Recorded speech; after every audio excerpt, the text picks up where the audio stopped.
मेरो आमा पहिलेदेखि 10 दिन भयो आमाले भनेको लिची खान आउनु भनेर बल्ल समय मिल्यो आमा यत्रो ढिलो गरेर ए रहेछ त अझै यत्रो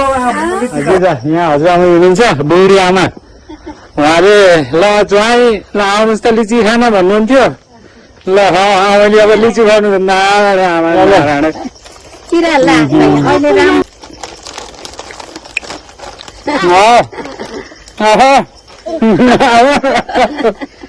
मिठो छ मिठो यहाँको लिची त बडो मिठो रहेछ त आमाले टिप्नुहुन्छ यहाँ अनि हामी फेरि ल आमा टिप्नुहोस् टक्कै खानु पर्यो अलिअलि लानु पनि पर्यो यहाँ अब धेरैजनाले लिची लिची भन्नुभएको छ अरे पकाउनु पर्ने को हुनुहुन्छ आमाले ज्वाइँलाई लिची खुवाउने भनेर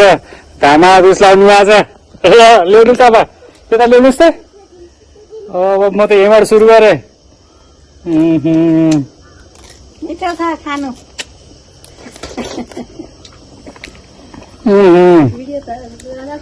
आहा गुलियो बेसरी गुलियोमा अब आमाले यसरी टिप्नु भएको छ लिची आमा अरूलाई पनि पुऱ्याउनु छ फेरि यहाँ ज्वाइँलाई मात्रै नटिपिदिनुहोस् अरूलाई पनि पुऱ्याउनु पर्छ फेरि देवी दिदी घरै छ ल घर भएको घर पर्दैन राख्दिन हामी नभएको ल यहाँ आमाले आँप पनि यस्तै फल्छ कि यो फेरि आमा यो रामपुर नगरपालिका पऱ्यो होइन रामपुर नगरपालिका यो गेजा भन्छ आहा ए त्यसरी फलिएको छ लिचीहरू अस्ति नै गएको वर्ष मैले हुँगी असारदेखिको ठ्याक्कै ससुरालीको लिची देखाएको थिएँ मैले त्यो भिडियो लगभग 3 लाख 3.5 लाखले मन पराउनु भएछ यिनीले अब लिची खानीमा जन्मेकी हुन् के अरे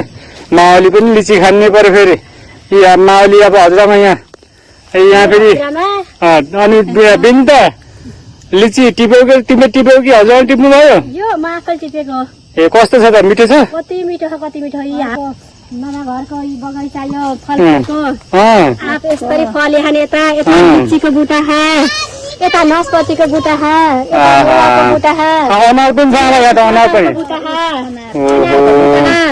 सबैको छ यहाँ त हाम्रो हजुरआमा फेरि यति मेहनतीले हुनुहुन्छ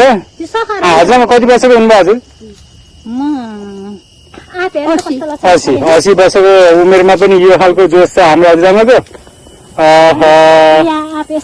हाम्रो हजुरआमालाई देख्दा बित्तिकै हाम्रो शरीरमा त्यसै ऊर्जा आउँछ यो पाल्पाको लिची भनेको साह्रै मिठो छ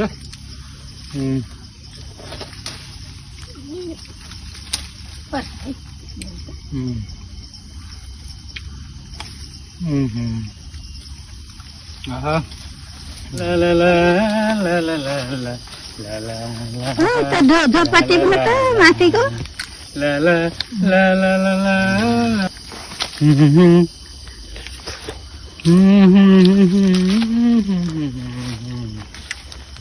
यहाँ हाम्रो हजुरआमाले धामा रुच्लाउनु भएको छ एक बुढै पुऱ्याउने हो भन्नुभएको छ कि आमा एक बुढा पर्दैन है सबैले चखाउनु पर्छ पनि यहाँ ठिक है